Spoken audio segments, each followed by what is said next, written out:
But when they come from hell and they complain and do nothing but we don't want them in our country.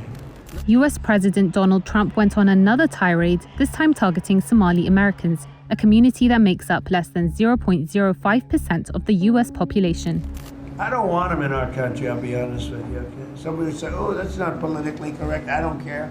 I don't want them in our country. He also singled out Minnesota Congresswoman Ilhan Omar, a Somali refugee and one of the first Muslim women to be elected to Congress. Ilhan Omar is garbage. She's garbage. Her friends are garbage. Omar responded, calling Trump's fixation on her and Somali Americans creepy and dangerous. But Trump's comments aren't just political theater. He announced a new immigration and customs enforcement operation focused on Somalis in Minnesota, home state to the largest Somali community in the US.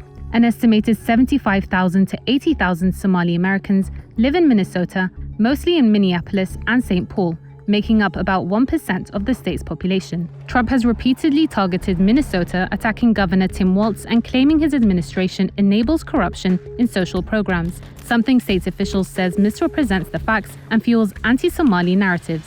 Somali migration to the US spans a century, beginning with early seamen from British Somaliland in the early 1900s, followed by students in the 1950s and 60s. Many settled in Minnesota because of education programs and East African communities.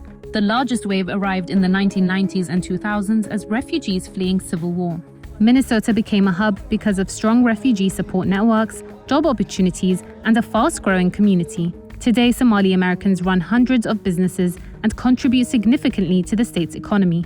Yet despite their tiny numbers, they've become a target for Trump and the far right, driven by anti-Muslim sentiment, anti-migrant politics, and hostility towards Omar, an outspoken Trump critic and prominent pro-Palestinian voice in Congress. As Trump ramps up on his 2024 campaign promises, Minnesota and his Somali American community have become a rallying point for his base.